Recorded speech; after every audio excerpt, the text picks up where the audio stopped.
ўрадавых дакументах неафіцыйнай перапісцы мясцовае насельніцтва Беларусі альбо адзінаверцы. Гэтае насельніцтва называецца туземцы. Расіі не патрэбна было каланізаваць, не было чым рэсурса для таго, каб знайсці асаднікаў, райскія ўмовы стваралі тут. І такіх не шмат было. Мікалай I, калі вырашыўся на амністыю для ўдзельнікаў лістападаўскага паўстання, выключыў усіх паўстанцаў з беларускіх, літоўскіх і украінскіх зямель. Яны ёй не падлягалі і павінны былі быць пакараныя напоўніцу. Рекомендуется литовские статуты, особенно древних изданий, высылать в департамент государственных имуществ. Несвіжскі палац, ён быў абрабаваны, да шпалераў, да габеленаў нічога не засталося. З'язджай, дамо табе на гэта грошы, але не маеш права сюды вярнуцца. І такія метады выкарыстоўвалі супраць ксяндзоў і манахаў. Тое, што не вывозілася, был указ прадаваць на месцах. І партрэтныя галерэі, магнатэры, шляхты, яны шлі за бесцэнак з аукцыёна. 3 рублі за 12 партрэтаў Сапега.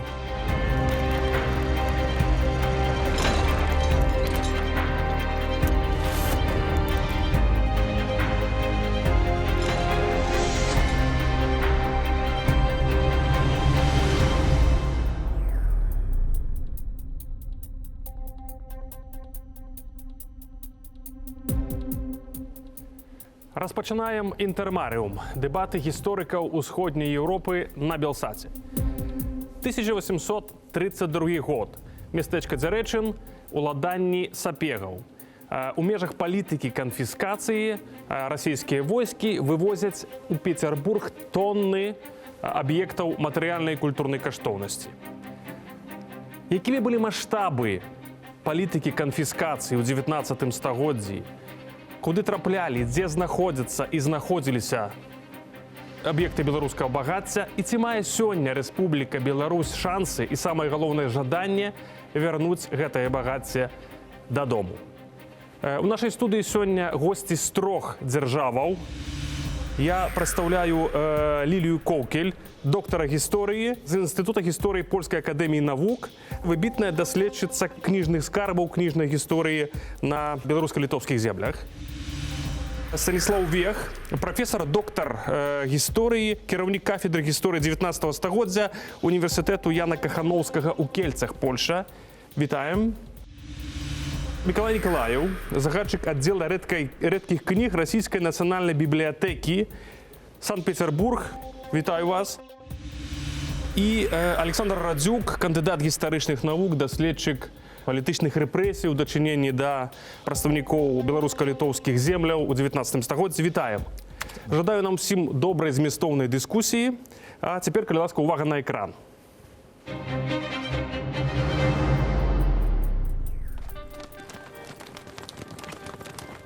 Расійская імперыя ў выніку падзелаў Рэчы Паспалітай азначала новыя парадкі ў эканамічнай, рэлігійнай і палітычных сферах.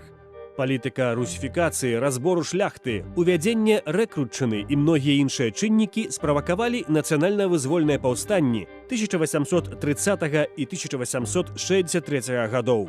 Для іх задушэння царызм выкарыстаў цэлы комплекс разнастайных захадаў, вядучая роля ў якіх, вядома ж, належала войску.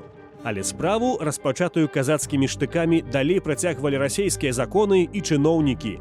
Рэпрэсіі былі важнай складовай часткай палітыкі расійскіх улад на землях Беларусі. Толькі пагрозамі і пакараннямі, ссылкамі, грашовымі штрафамі, забойствамі, паліцэйскім пераследамі удавалася Расіі падтрымліваць палітычную стабільнасць у заходнім рэгіёне імперыі. Адабранне прыватнай маёмасці ў расійскі дзяржаўны скарб было адным з самых магутных інструментаў пакарання ўдзельнікаў нацыянальна-вызвольнай барацьбы. Вынікам было культурнае спусташэнне найбольш багатых у гэтым плане беларуска-літоўскіх асяродкаў.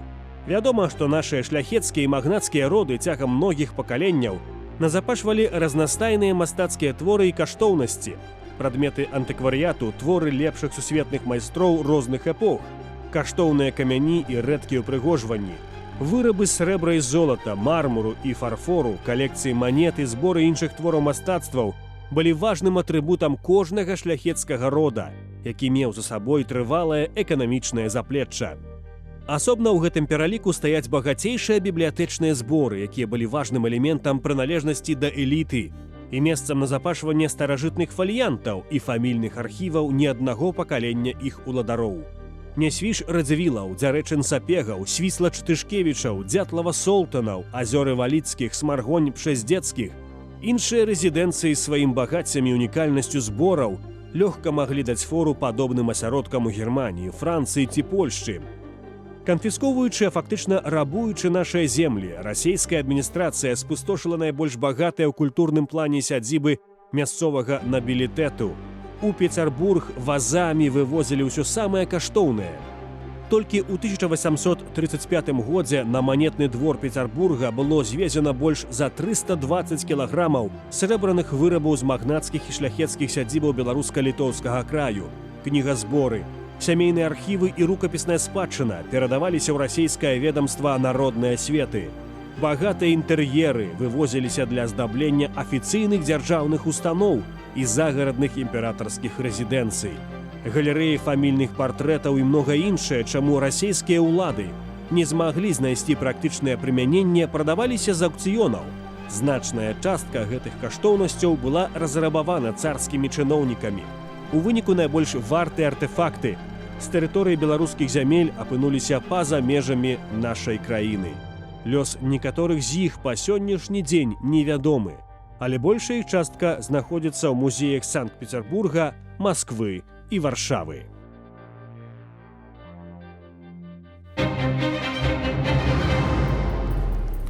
Я бы хацеў, каб размову нашу сённяшнюю мы пачалі, я думаю, што гэта будзе слушным, каб мы пачалі яе з ацэнкі грамадска-палітычнай сітуацыі, якая ў канцы 18-го, пачатку 19-го стагоддзя запанавала на беларуска-літоўскіх землях. Адбыліся падзелы Рэчы Паспалітай, пачынае прыходзіць новая расійская адміністрацыя. Александр, в адной са сваіх прац вы напісалі пра тое, што якраз Расія не мела канцэпцыі, што рабіць з беларуска-літоўскімі землямі пасля падзелаў Рэчы Паспалітай, як іх вбудаваць в новую дзяржаву, якая будзе роля і месца іх у расійскай імперыі. Сапраўды, калі мы вывучаем дакументы, а в першую чаргу гістарычныя дакументы, то нельга ўбачыць, каб была б нейкая канцэпцыя з боку Санкт-Пецярбургскага двара, што рабіць з гэтымі землямі.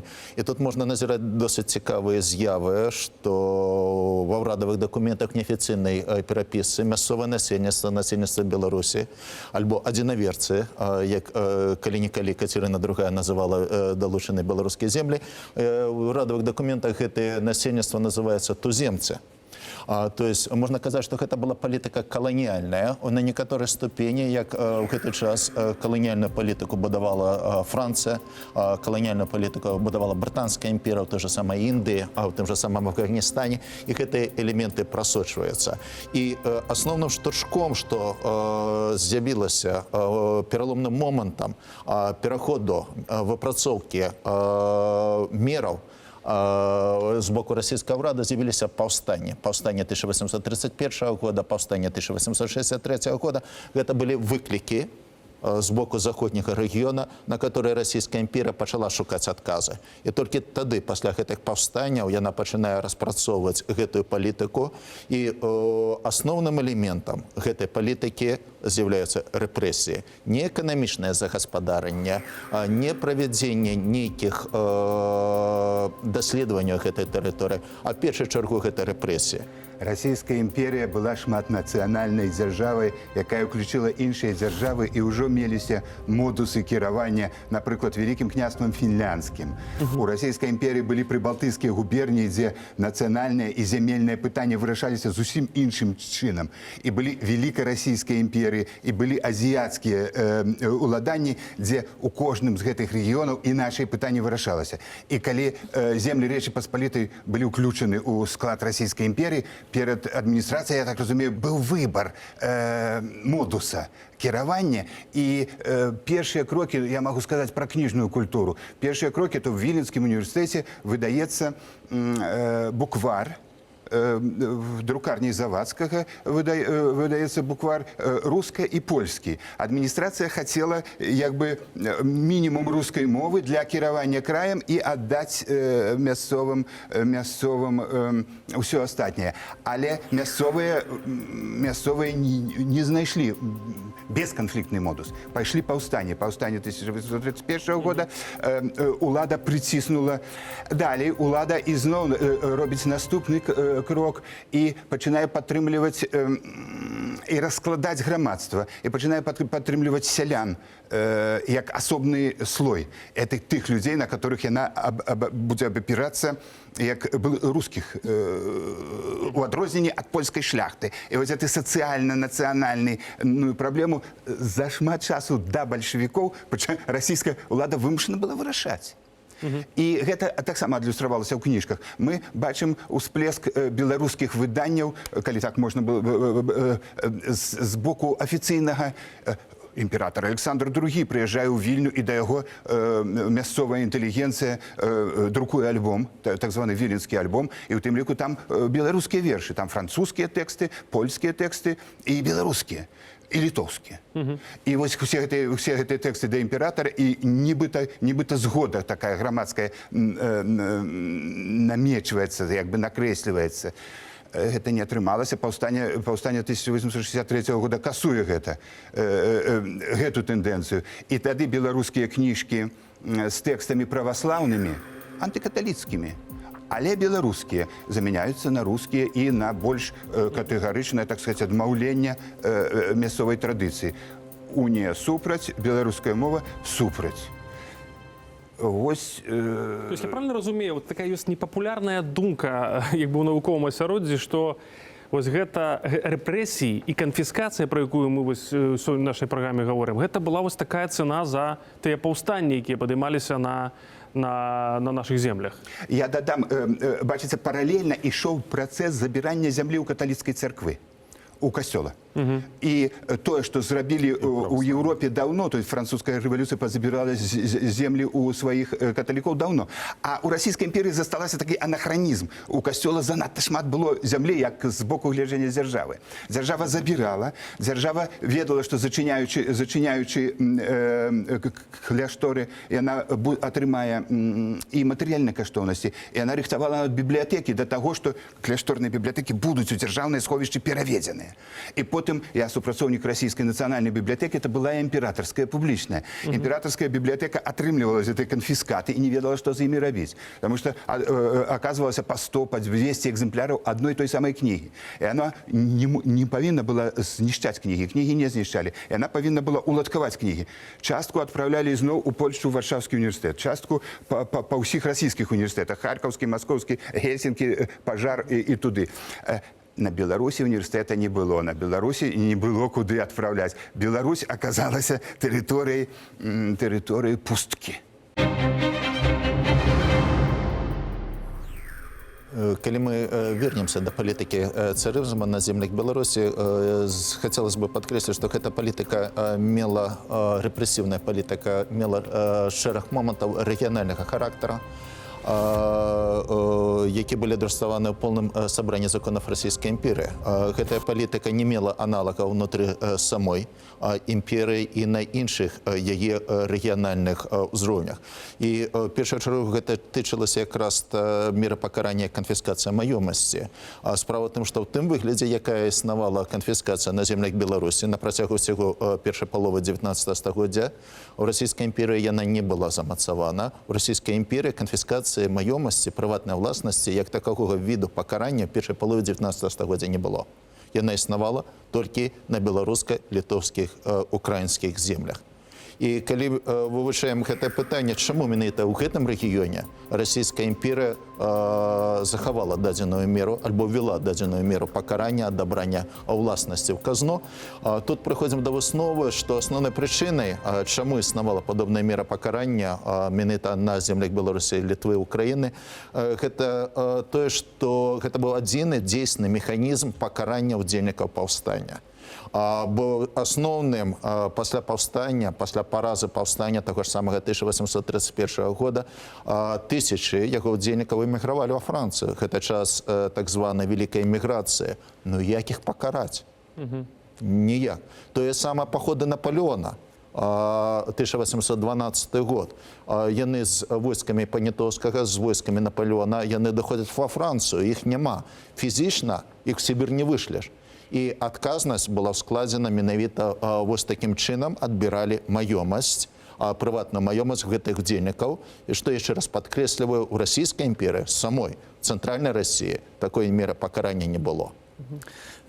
Odniosę się jeszcze do tej uwagi. Вярнуцца да пытання канфесійнай палітыкі. Прафесор Мікалаеў сказаў, што гэта была агульнаеўрапейская тэндэнцыя скасавання манаскіх законаў. І часткова з гэтым можна згадзіцца. Але у еўрапейскай юрыспрудэнцыі адносна гэтай праблемы аргументацыя не была чыста палітычнай, як гэта было ў Расіі. Я толькі нагадаю, што на лістападаўскім паўстанні 1830-31 гадоў у літоўска-беларускіх і украінскіх губерніях функцыянавала каля 300 кляштараў.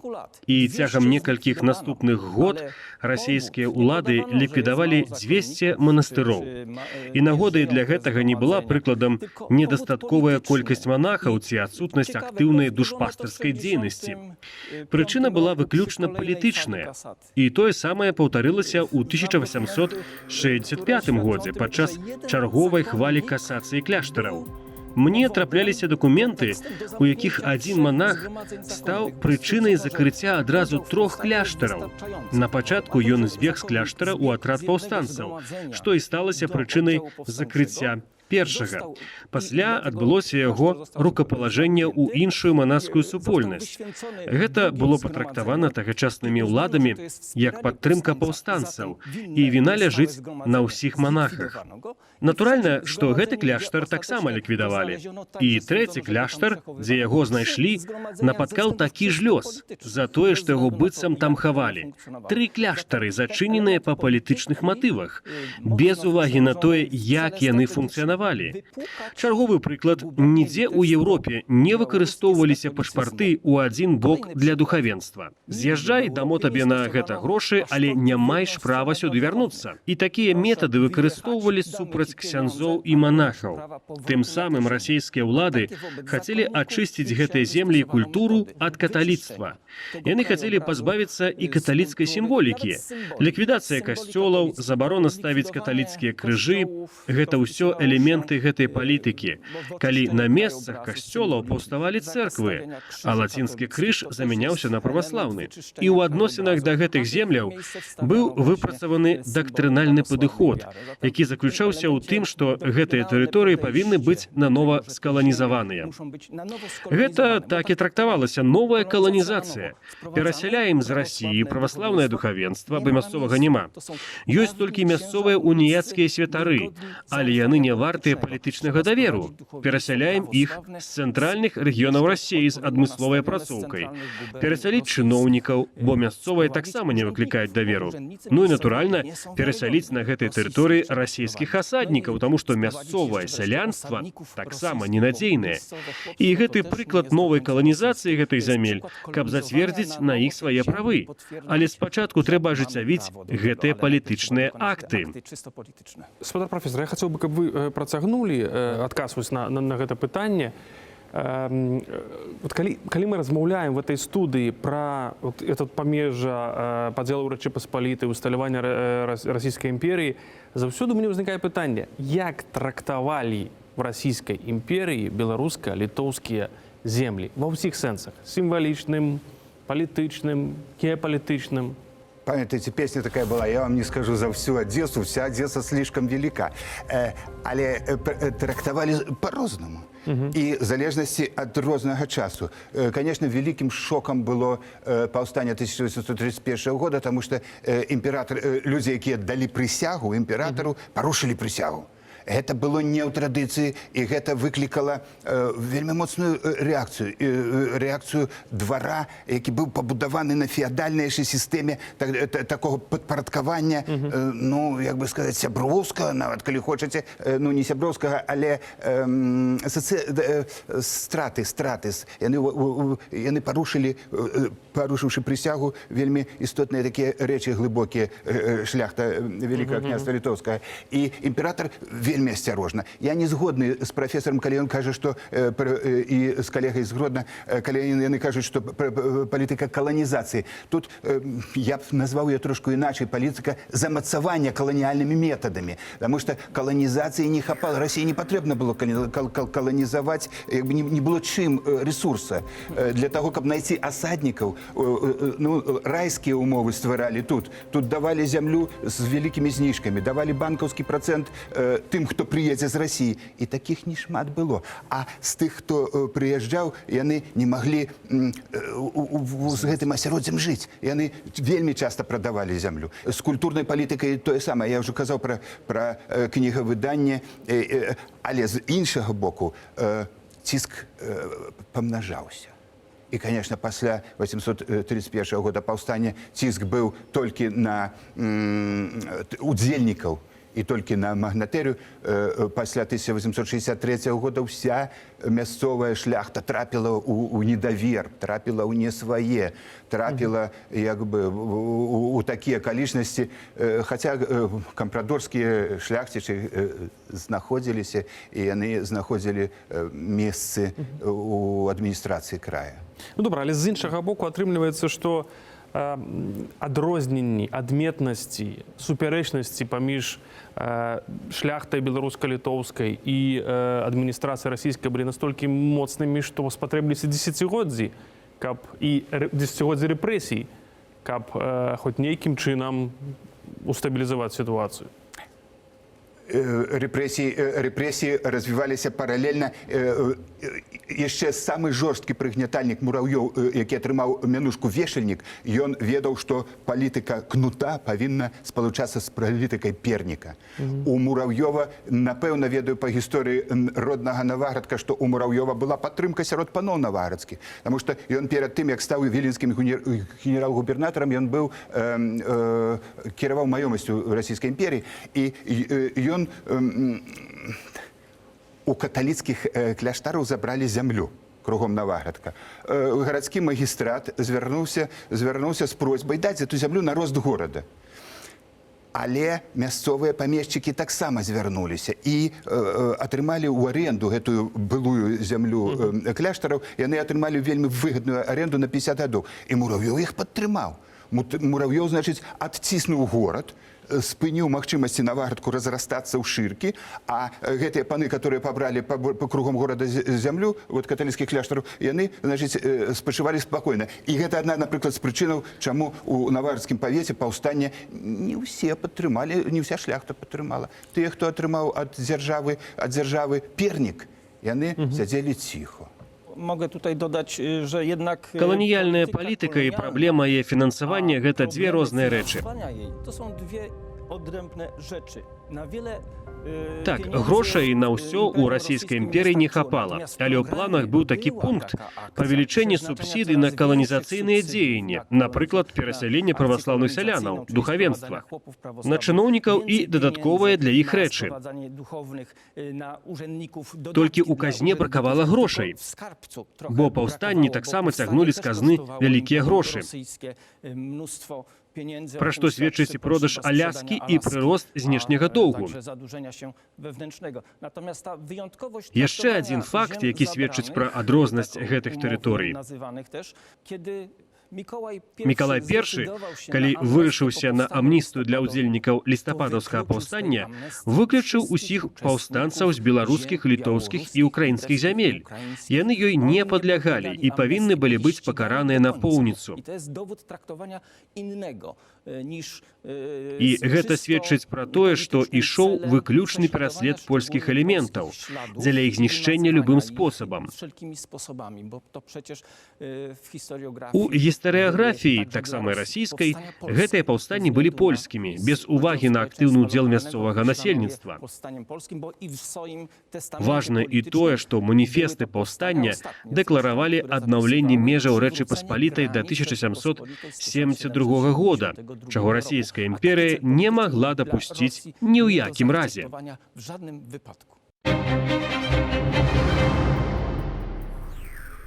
Спадар Лілія, скажыце, наколькі можна ацэніць в нейкіх, в кілаграмах, в томах кніг, наколькі збеднела збеднеў беларуска-літоўскі край у выніку вось гэтых канфіскацый, рэпрэсій у выніку 19 стагоддзя, палітыкі 19 стагоддзя. Тут трэба сказаць, што першы раз таксама як метад пакарання уведзена была канфіскацыя не толькі нерухомага маёнтку, але таксама рухомасці. Забіралі каштоўнасці, прадметы мастацтва, партрэты, тое, што складалася на карцінныя галерэі ў маёнтках, кнігазборы, архівы, зброю, мэблі, асабістыя рэчы. І вось я займаюся толькі кніжнымі калекцыямі і калісьці падлічвала, што сярэдняя шляхецкая хатняя калекцыя вось у першай палове 19 стагоддзя на нашых землях, яна складала больш-менш 200, 300 до 500 тамоў, але ж былі такія шматтысячныя калекцыі, якія збіраліся стагоддзямі ў гэтых гнёздах мясцовых. Тут не толькі успамінаем Сапегаў, але і Храптовічаў, і Солтанаў, Пацаў, Вайніловічаў. Гэта ўжо былі кніжныя калекцыі па 2-3 і больш тысяч. Што сабе ўяўляла такая вось кніжны збор? Кніжная калекцыя звычайна яна складалася з кніг прыдатных і кніг, якія выпадала мець. І яшчэ залежыць, хто збіраў, колькі пакаленняў. А падкрэслю, што на нашых землях шмат было вось гэтых гнездавых калекцый, якія збіраліся пакаленнямі, захоўваліся, нават будаваліся памяшканні спецыяльныя пад бібліятэку, альбо асобныя, як у арыстакратычных такіх, альбо асобныя памяшканні. І былі там, вядома, для такіх патрэб бягучых гэта і падручнікі, і літаратура для гаспадарства, і нейкія параднікі, і календары, перыядычныя выданні, якія вельмі актыўна прачытваліся. Але таксама, напрыклад, у першай палове 19 стагоддзя мода была на так званыя забыткі прышлосці. Тое, што прыпамінала пра мінулае гэтых зямель, а тут, падкрэслю, вельмі акцент клаўся на мінулае вялікага княства літоўскага. Я правильно вас разумею, што акцыя па вывазу кніг у той час таксама мела не толькі такі чыннік матэрыяльны, але яшчэ і палітычны, ідэалагічны, вымазаць гісторыю. Я падам адзін факт. Летам 1836 года Дэпартамент дзяржаўнай маёмасці зацікавіўся літоўскімі статутамі. Нават пайшло письмо. Рекомендуются литовские статуты, какие окажутся в библиотеках упраздненных монастырей и конфискованных имений, особенно древних изданий, высылать в Департамент государственных имуществ. И что оказалось? Амаль ва ўсіх хатніх бібліятэках былі часам па некалькі выданняў статусаў. Ён жа яшчэ дзейнічаў, ён быў актуальны. Таму вось мы ведаем, што... Чаму такая ўвага да статутаў? А я статут тлумачыў адметнасць гэтых зямель, тлумачыў, якім чынам законы прадстаўленыя гэтых зямель. Ну, а потым працавала камісія, якая рыхтавала перавыданне статута і пераклад на расійскую мову. Потым это спыніўся працэс, але камісія была, і яна сцягала найбольшую колькасць экземпляраў, мела на мэце сабраць і прааналізаваць. Mówiąc o tych stratach... Гаворачы пра страты, варта дадаць, што рухомая маёмасць і звязаныя з гэтым страты былі ў вялікай ступені вытворнай ад таго, што адбывалася з маёмасцю ў больш шырокім значэнні. Пасля паўстання 1863 году былі ўведзены вельмі абмежавальныя, можна сказаць, драконаўскія законы. Варта прыгадаць два законы. Першы – гэта інструкцыя, прынятая ў жніўні 1865 года, паводле якой першынство ў набыцці земляў было нададзена выключна расіянам, якія планавалі пасяліцца на літоўска-беларускіх землях. землях. Ziemiach litewsko-białoruskich. З інструкцыі былі выключаны ўсе прадстаўнікі іншых народаў, што стварала шмат перашкодаў для мясцовага насельніцтва. Barier bardzo mocnych, z wieloma udogodnieniami, jeżeli chodzi o wpłaty zaliczek i tak І dalej. другі гэта так званы снежаньскі Druga, ўказ drakońska 1865 ustawa, года, z 65 roku, zakaz які дазваляў dziedziczenia, пераход у спадчыну польскіх poza маёнткаў linią prostą толькі прамым majątków polskich. Nie нашчадкам. można ich przekazywać innym Нельга было sposobem, перадаць jak іх апрача testamentem, як i to заключэнне z udogodnieniem, завяшчання że to з jest пацверджаннем dziedziczenie прамога własnej. сваяцтва. To jest І гэта absolutne абсалютнае абмежаванне на права ograniczenie карыстацца dysponowania сваёй уласнай nieruchomością маёмасцю. będącą własnością. Wszystkim Усім zesłańcom сасланым politycznym па i палітычных imigrantom матывах і імігрантам было wracać забаронена na вяртацца на ziemię беларуска-літоўскія землі. białoruską-litewskie. Маглі вярнуцца ў каралеўства польскае, Прыбалтыку, але сюды вярнуцца яны не маглі. Гэта таксама элемент ачысткі гэтых земляў уладамі расійскай імперыі і сведчанне іх панавання на гэтай тэрыторыі, асабліва ў культурным сэнсе. Яшчэ ў 80-е гады 19 стагоддзя, згодна з пастановай, выдадзенай у часы Мураўёва, адбываўся пераслед людзей, якія ў краме прасілі хлеба па-польску. Такі выпадак здарыўся між іншым з будучым паслом дзяржаўнай думы Дымшам, які ў віленскай пякарні папрасіў хлеба па-польску. І генерал-губернатар Аржэўскі, які стаў сведкам гэтага, пакараў яго астранамічным на той час штрафам 100 рублямі.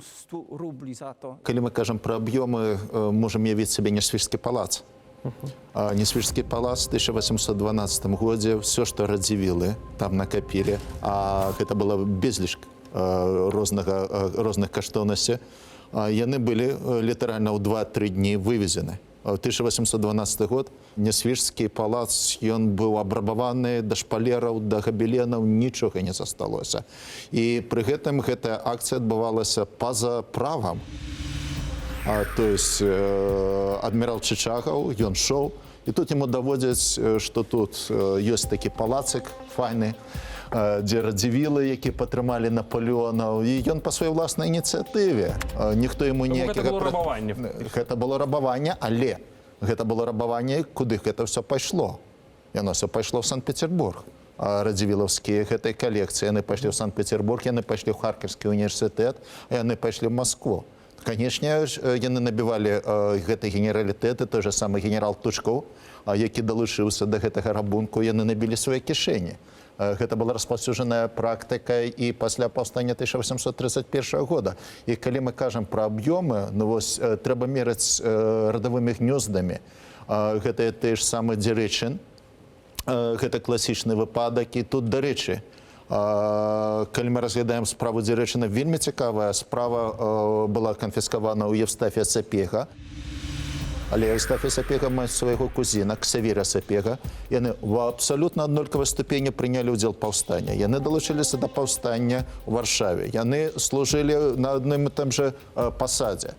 Пры гэтым Евстафія Сапега атрымалі амністыю, Ксавіра Сапега атрымаў амністыю, а Евстафія Сапега з Дрэздена піша: «Прошу мяне памілаваць, імператор не дазваляе». Чаму? Таму што асноўнае багацце было ў Евстафія Сапега. Яны ўжо праведалі расійскія ўлады ў Дзерэчыне, што адбываецца, і пачаўся рабунак гэтага багацця. І выбачыць, атрымаць амністыю Евстафія Сапега азначала павярнуць гэтае багацце. А ў 1832 годзе гэта ўжо ўсё было ў Санкт-Петербургу, і Мікалай II сам асабіста прыйшоў разглядаць гэтыя каштоўнасці, якія там былі. Ён паглядзеў, што сабе спадабалася, ён гэта пакінуў. І маштабы сапраўды яны ўражваюць, што вывозілася ў Санкт-Петербург. Гэта срэбра, гэта найбольш каштоўнасці ў Сапегаў. Знайшлі залаты кубак, на якім былі гербы яшчэ Маскоўскай Русі, царскія гербы Маскоўскай Русі. Гэта Сапегі ў 1612 годзе, падчас Ілжы-Дмітрія паходаў яны вывезлі. І ўсё гэта вывозілася ў Петербург. І рабілася не толькі цэнтралізавана, але і мясцовыя чыноўнікі, яны таксама набівалі сабе кішэні. Мноства яны сабе прысваивали, а тое, што не вывозілася, был указ прадаваць на месцах. І партрэтныя галерэі, магнатэры, шляхты, яны шлі за бесцэнак з аукцыёна. 3 рублі. за 12 партрэтаў Сапега. Ці нешта такія смешныя каштоўнасці. І сёння в дакументах і ўспамінах мы вельмі шмат сведчанняў знаходзіў таго, што проста людзі нажываліся на гэтым. Wspomnę o takiej największej grabieży, ale nie z... Прыгадаўся мне адзін з найвялікшых прыкладаў рабавання, але не з беларуска-літоўскіх губерняў, а каралеўства польскага. Паскевічу, які задушыў лістападаўскае паўстанне, спадабаўся адзін з найвыбітнейшых твораў Бертеля Торцвана – помнік князя Юзефа Панятоўскага. Ён на правах пераможцы забраў гэты помнік сабе і прывёз у Гомель. І праз 80 год помнік Панятоўскага быў названы рымскім вершнікам, бо цяжка было б тлумачыцца, навошта ў парку пры палацы стаіць помнік Панятоўскаму. Твор мастацтва прыдбаны падчас вайны. Na zasadach praw wojennych. Рыскі трактат уможлівіў вяртанне помніка ў Польшчу, але толькі таму, што гэта была такая вялікая і знакамітая рэч, якую немагчыма было б схаваць. А што казаць пра арыгінал Канстытуцыі каралеўства польскага, які быў здабыты Расіяй падчас ваеннай кампаніі і вывезены з Варшавы? Зараз ён знаходзіцца ў аружэйнай палаце Крамля ў Маскве. А мусіць быць у Варшаве, бо там была падпісаная. Мы зараз шукаем спосабы вярнуць гэты дакумент, але гэта вельмі складанае пытанне. Przywiezieniem. Myślę, że to jest dość trudne. Мы сёння можам сказаць, дзе не толькі ў Расіі, па ўсім свеце знаходзяцца вось рэшткі тагачасных калекцый, тагачасных збораў, вывезеных у 19 стагоддзі. Вывезеныя, канфіскаваныя рэчы – гэта вялікія аб'ёмы, але цалкам вывезены былі толькі узгаданыя Сапегі, узгаданыя Радзівілы. Все астатнія, я пра хуткасць часу. У 19 стагоддзі час ішоў павольна. І калі сям'я падлягала канфіскацыі, паспявалі ўсё лепшае пахаваць і знікнуць. Паглядзіце, дзе самыя каштоўныя гістарычныя помнікі. Сярод канфіскатаў іх няма. Але паглядзіце, куды дзеліся тое, што беларускія каштоўнасці, якія ляжалі ў Несвіжскім замку. Яны зараз у Польшчы. Яны зараз у бібліятэцы Курніцкай, Наваградскі зборнік уніхоўскіх, дзе аповесці пра Трышчана і Лаўрышыцкае Евангелие, паглядзіце, яно апынулася ў Кракаве, хаця яно пабывала нават у Петербургу. Рынок напоўніўся антыкварыятам, які прадавалі людзі, якія паспелі схаваць, паспелі ўкрасці дарогай. Тых самых Сапегаў пакуль везлі, Радзівілаў пакуль везлі, рассыпалася это ўсё. І потым антыкварны гандаль Масквы і Петербурга квітнеў. І на гэтых каштоўнасцях таксама Полацкае Евангелие, славуты помнік, першая рукапісная кніга, якая цалкам захавалася, яна зараз у імператарскай бібліятэцы былой, цяпер расійскай нацыянальнай, яе прадалі проста служкі калекцыянерам, разумееце. Тое, што трапіла ў інстытуцыі, мы маем шанс дзесьці адшукаць. Бо менавіта вось толькі такія інстытуцыянальныя шляхі падзелу канфіскаваных кнігазбораў, бо буду казаць толькі пра кнігазборы, можна адсочыць. Апісана, зарэгістравана, зафіксавана. Ёсць акты, спісы, інвентары, каталогі, калі забіралі. Можна прасачыць па архіўным дакументам, дзе больш-менш і што, ў якой колькасці, меншай ступені, якія найменні кнігаў траплялі. Вось, напрыклад, пасля паўстання 1830-31 гадоў спачатку складаліся на месцах рэестры кніг. Я ўжо казала, недасканала яны складаліся. Але іх дасылалі ў Міністэрства фінансаў. У Петербургу, напрыклад, іх вывучаў такі чыноўнік фон Гец. І ён адразу дзяліў, што кнігі самыя істотныя, цікавыя могуць быць далучаныя да вучонага кабінета ў Міністэрстве фінансаў, а яшчэ выбіраў кнігі па ваеннай частцы для ваеннага міністэрства, кнігі па медычнай частцы у ведомства Міністэрства ўнутраных спраў. Па духоўнай частцы сінод забіраў, яшчэ былі асобна разглядаліся кнігі, якія па зместу можна быць непрыстойнымі. Іх да Бенкендорфа забіралі. Потым бібліятэка публічная все ж таки задумалася, можа, важнейшыя, больш цікавыя рэчы, як статус літоўскія чи іншыя, будзе забіраць. Але публічная бібліятэка у той момант мела яшчэ неапрацаваную бібліятэку залузскіх, бібліятэку Варшаўскага таварыства прыяцеў наук, бібліятэку тых же сапегаў, і вельмі хацела, і спіхіваліся на месцы. На месцы, як ужо сказаў Алесь, альбо распрадаваліся на аукцыёнах кнігі, і ўжо іх сляды мы ніяк не знойдзем. Яны траплялі потым у антыкварны часам гандаль, але вось гэта згубленыя кнігі. Ну і яшчэ, тое, каб не залегала на месцах, трапляла часам да ведомства народнай асветы. Але ні гімназіі, ні школы таксама не хацелі кніг, якія не былі прыдатнымі, толькі займалі 10 месца. Таму была праблема. Інакш ужо пасля паўстання 1863 года спачатку кнігі прадаваліся на аукцыёнах, каб з іх мець нейкі пажытак фінансавы. Аднак на гэты момант, памятаем, заснаваная была са збораў Тышкевічскага музея старажытнасцей публічная бібліятэка ў Вільні. І вось тады ўжо звярнулі ўвагу. Можа, аднак, у Вільню будзем гэтыя канфіскаваныя калекцыі перадаваць, і яны сапраўды траплялі ў Вільню, зборы вільнюскай публічнай бібліятэкі. Сёння мы можам больш-менш ведаць, колькі забралі, куды трапілі. А на шчасце, некаторыя кнігі мелі так званыя знаки уладальніцкія правіненцыі.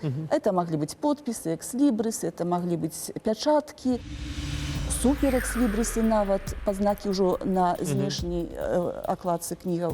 І вось сёння гісторыкі кнігі вельмі уважліва пераглядаюць каталогі, знаёмяцца з цифровымі калекцыямі. І вось нават мы ў сваім коле даследчыкаў кнігі час ад часу дасылаем адзін аднаму звесткі, што ў нечаканых месцах бачым пазнакі цікавых для нас бібліятэк, перадусім вось для нас з беларускіх земляў.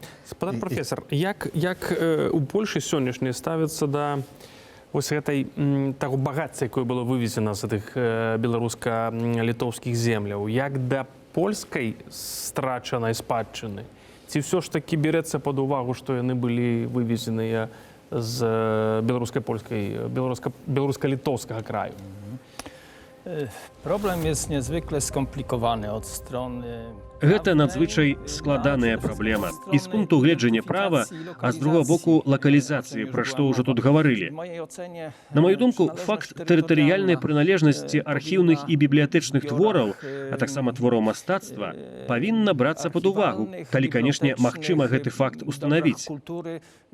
Кожны з бакоў зацікаўлены ў тым, каб усе гэтыя багацці заставаліся ў іх, і калі і аддаваць, то толькі па вельмі высокім кошце. Часамі ўдаецца дасягнуць гэта шляхам перамоваў, калі палітычныя саступкі становяцца платай за каштоўнасці, якія часта для аднаго з бакоў маюць вельмі сімвалічнае значэнне.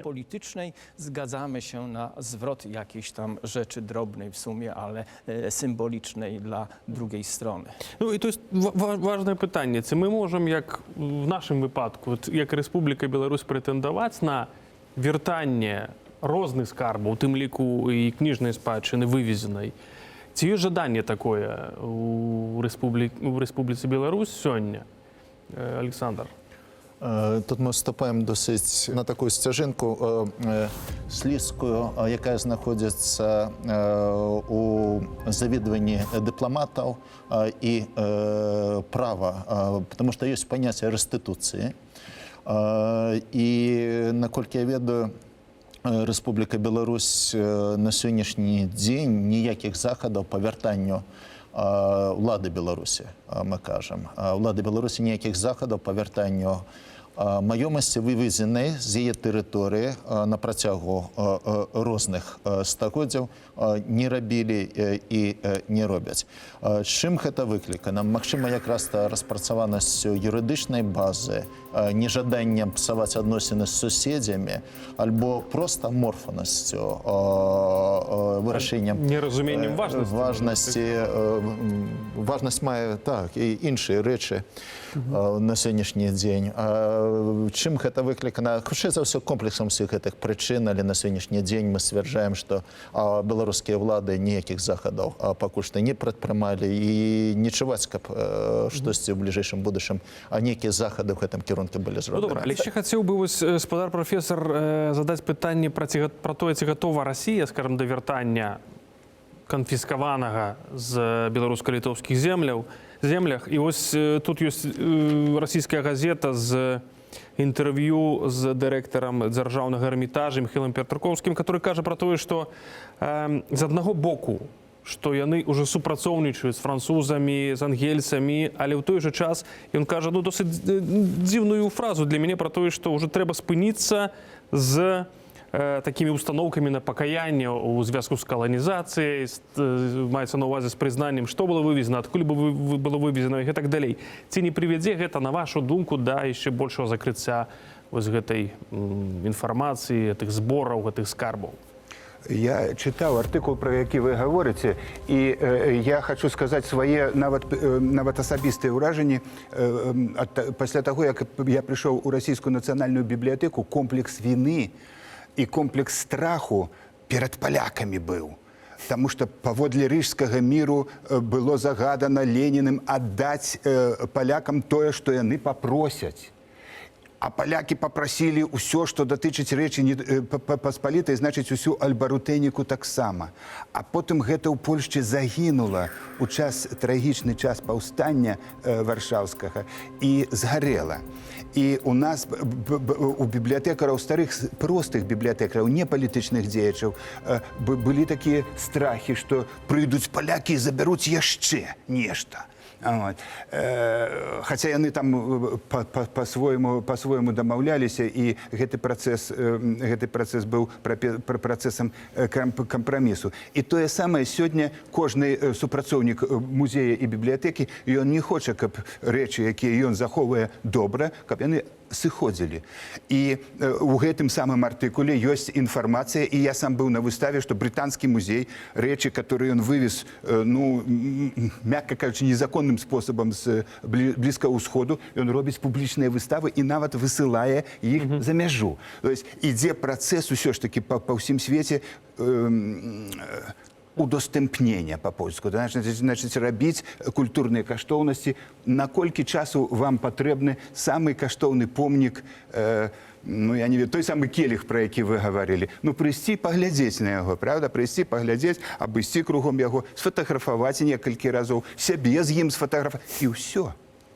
Значыць, калі ён прыбудзе на выставу ў месца стварэння, ў месца, дзе ён пабытаваў, значыць, ён ужо даступны для людзей, якія цікавяцца мастацтвам, бо шмат людзей, якім ён проста не цікавы. Але ў той жа час трэба будзе тады прызнаць, што гэтыя скарбы былі вывезены з гэтых земляў. А гэта і ўжо не адмаўляецца. Калі гэта дакументавана, калі гэта навуковы чалавек кнігі прывёз, і у яго там напісана, пані Ліля, яна сціпла нам гаворыць, але за ёй манаграфіі і каталогі, разумееце, і гэта ўжо дакумент. Мікалай Нікалаеў, Лілія Коўкель, Станіслаў Вех і Александр Радзюк былі сёння гастьмі нашых дэбатаў «Інтэрмарыум». Глядзіце нас, глядзіце Белсат. Я таксама нагадаю, што нашыя дэбаты можна бачыць на Ютубе, на канале Белсат Гісторыя. Павел Мажэйка, убачымся.